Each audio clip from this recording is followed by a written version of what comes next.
Welcome to Immigrate. Welcome to a space where you can be vulnerable, a space where you're not going to be judged, a space where you can be authentic. And my hope and desire is to inspire and motivate everyone that click onto this podcast. So welcome to another episode of Immigrate. Welcome to another great episode of Immigrate. It's another week where we're talking about healthy boundaries. I am growing in this area and I want to share something that happened to me recently that I thought I was setting boundaries, but I didn't. I've experienced with some family members. But so when I come on here and I say, oh, healthy boundaries, even though you are setting healthy boundaries, as we said earlier, it's a daily process, right? It's a daily process where we learn to honor ourselves, take care of ourselves. And even when you're trying to create healthy boundaries, there's going to come a time when you make the mistake and in your mind, you're like, I thought I was. So that's how I'm going to start today, where I'm just going to share you guys a story of how I thought I was creating healthy boundaries, but then it backfired on me. So recently, my husband and I traveled somewhere. We traveled to visit family. And while we were traveling, we've been to this family more than once. So in my mind, I am this type of person. If I met you the first time, you literally create like a pattern in my mind how you are. So I'm very observant. Like I'll observe you the first time I met you. And ever since then, that's all I will create in my mind. So the first time we met these family member, there was an expectation of how things will go and what will happen. So the first time is like, okay, we visit them, we were chill, any activity. Then this was a weekend, okay? So any activity that they would participate in, we were all excited to be because I think it was like a family reunion. So the first time we met a lot of people. We met the family and then everybody was excited to meet everybody because we haven't met some people. In my mind, I was saying this time around is going to be the very same thing, right? My husband and I went with the same expectation thinking that it's going to be the same. Well, as for me. Anyway, prior going to the trip, we were tired. We had worked like 2 weeks on a really like some project that we were doing and we were like burned out. My husband was off vacation and he ended up taking a gig that week when he was off. So we were both tired. We were doing some stuff outside of our comfort zone, but so we were tired. So when we made this decision to go on the trip, we were kind of like, okay, this trip can help us to relax a little bit and we spend some quality time together. So while I was on the trip, we showed up like normal the Friday evening at the family member's house. And then things started to look different in my mind, but I didn't create any judgment or anything. So Friday we will do our normal thing and we got there Friday and I'm like, then Saturday, that's Sabbath. We got there Saturday and then we hang out as family. But this is when the expectation shift. When I realized on Saturday that not everybody that came last year is coming to this family gathering. Again, it's an annual thing, right? So I was like, in my mind, I was disappointed. Anybody know me? I'm an extrovert. I love people. I love chatting.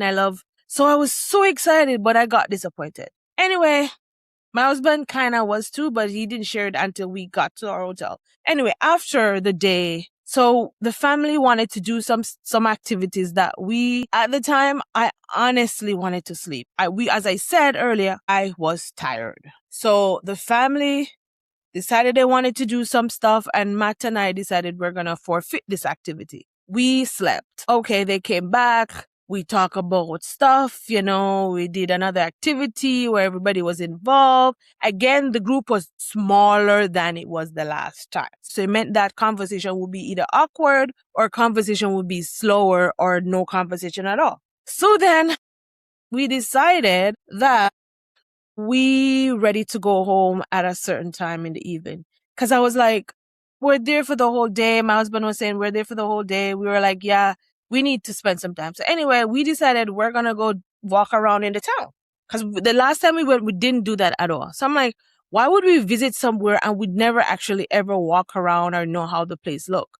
We just come and do one thing. So anyway, we decided to walk around. It didn't go as fairly as it was expected. People didn't like that we were leaving too early. But that's where, again, my boundaries was pushed a little bit. So I didn't take it as anything. I just explained. I said, anyway, my husband and I were saying, okay, we're leaving. So before we left, we didn't confirm what time was breakfast this Sunday morning. In my mind, I really didn't thought much about it. I'm like, okay, so then when I was about to walk out, I said to one of the family member, hey, what time is breakfast? And then we all confirmed the time for breakfast. With that said, a time was confirmed. Upon getting the time, the next morning, again, remember I said this very clearly. At the beginning, we wanted to rest. In our minds, we wanted to have some sort of vacation because at least my husband took a vacation, but he ended up doing a gig on that week. So he didn't even had a vacation. So I'm like, well, I might as well. So we took full responsibility of having a vacation, some personal time and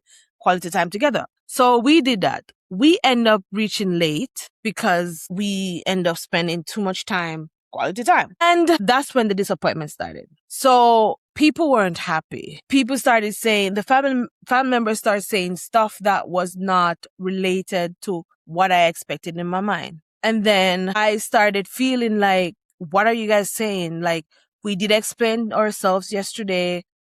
When we came Friday, we kind of explained to you guys that, we wanted to come even though we were tired and we still make an effort to be here, blah, blah, blah, blah, blah, blah, blah, blah. But at that point too, we wanted to be independent. We didn't want to depend on anybody, even though we were tired. So the Sunday, things didn't go the well. We started getting side talks about what we're doing in the house and we're not helping out. It just started becoming like a petty conversation around here, and there by the people that was there. So I started feeling some sort of way because I'm like, what is this? Anyway, my husband is calmer than I am. And I started saying, I'm ready to go. I wanted to go. But anyway, we end up staying longer than we were supposed to. But then we end up leaving and then we had a conversation about what happened. And, we kind of set some ground rules for ourselves if we ever go back. Then I think a week after, I received an email from one of the prominent member of the family, the house that we went to. So I saw the email 2 days after the email was sent.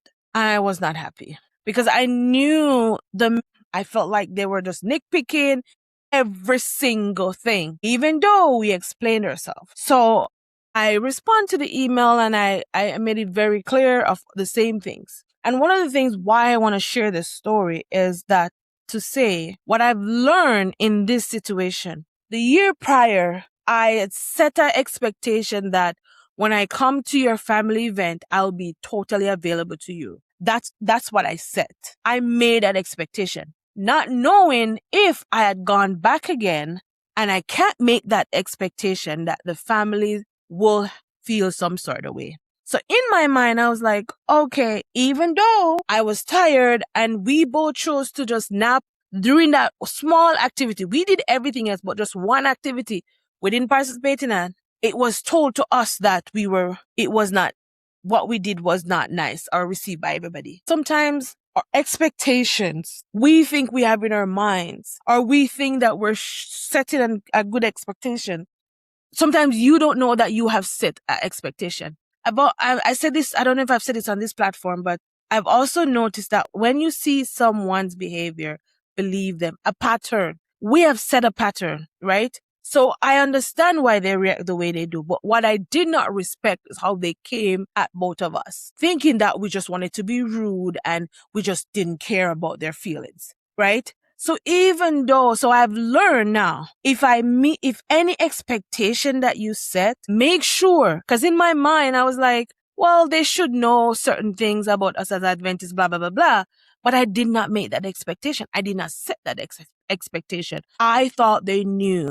So that's where I went wrong. So sometimes, even though you have your healthy boundaries and you think you're setting a boundary, but sometimes you don't explain it, or you didn't even say, hey, from this time to this time. And one of the things I've learned now, if I'm going back. Because if it happen again, which it might will, is make sure you set boundaries. Don't think they know, because that's when you set yourself up to get disrespect, picked at, or the word on the street is called out, being picked at, right? Because you don't want to be around your family and you're a topic, or you're portraying to be rude. My husband and I never portrayed that we were rude. What we thought they would be understanding because we did explain ourselves. But no, we had set an expectation before last year. So they expect the same behavior, right? So in a sense, I'm right, they're right. And I did explain that in the email, right? Is because they just didn't understand what was going on with us, right? Even though we explained ourselves. But sometimes this is what sometimes some family members do. They're so used to their own routine that if anyone goes and try to disturb that, it's an havoc. And sometimes people are so into themselves that they don't realize, or so into their family tradition and culture, because I want to be very careful, so into their family tradition and culture that they don't realize that they have things they need to work on. So they'll nitpick on small, and I call it small because it wasn't that big issue, but they made it an issue, right? On things that concern you, that value you, and they didn't even know that. I mean, some cultures are not confrontational, right? Some will just talk, rather, some will even never call you on the phone. They'll rather talk to you through an email, right? Because they're not confrontational, and that's fine. I rather the confrontation, not in an argument, but say to me, hey, this happened. This is how you guys be. What happened? Right? And let the conversation start happening, because when the conversation start happening, then I'll know, okay, I did not know I offended you. And in return, that's the chance you will get to apologize right in front of the person. But my encouragement to you guys is, even when you still set your boundaries and you think you're doing everything perfect, there's going to come a times when you mess up. And I think I have, because I set an expectation that I did not know I set. And in my mind, I have my boundaries and my values, but sometimes people don't know them because you didn't voice them clearly. And it so goes into marriage too, when it comes to setting boundaries in the marriage. Sometimes you think your spouse understands you, but sometimes they don't, right? But that's one of the things I wanted to share today, because I realized that it is important that we do make sure that we don't have the boundaries in our head and we don't vocalize them. Because when we don't vocalize them and when we set an expectation and someone start calling us out on it, we got offended. And then, we're all human. We will react to things if we feel threatened or we feel disrespected, especially if it's area that you're still growing into. Obviously, I felt threatened and I felt disrespected because it's area that I'm still growing in. I mentioned this before on my podcast that I listened to Sarah Jake Roberts, and she said in one of her interviews or something she was doing, and she said, one of the things that hurt her the most are comments. Nothing cannot hurt us if it doesn't offend us. Because if someone said, Tasha, you're not beautiful. Okay. What if you're still working on thinking that you're not pretty? That will offend you, right? So my point is, don't be too hard on yourself. You explain yourself. As I said, we did explain ourselves to that family member, and we both apologizes. I mean, hopefully they see where they have gone wrong. But again, you're not trying to go into a family to try changing the years of family tradition. No, you're letting them understand that, hey, you have a feelings too, and your voice does matter, especially if you don't have a voice for years. So setting boundaries is very important, but make sure when you're setting them, they're not just in your head, but you vocalize them. Because it was in my head, but I didn't vocalize mine. Again, part of this too has to do with people pleasing. When you're pleasing people a lot, it's hard for you to set boundaries. If you love pleasing people, it's so hard. So that's another thing. Because if I wasn't working on that, then that's another thing, right? So as you set boundaries, people pleasing side will come out. And then those are the two areas where you're gonna either don't care or you're gonna set your boundaries and be okay with the standard you have set for yourself. Don't let anyone set any standard that you yourself hasn't set for yourself, because you're setting up yourself to fail. You can't please everybody. You can't make everybody happy, but you can make you yourself if you have kids, or your spouse, or even just you make yourself happy. Immigrant, it's also important that as you're growing, you're going to change, you're going to shed things that family does not like. You're going to shed years of trauma. You're going to shed things that you thought was healthy 3 years ago, but now that you move into a new country, you realize that it's not healthy anymore. And that's still okay. So anyway, thank you again for listening to another great episode of Immigrate. Thank you. See you on the other episode.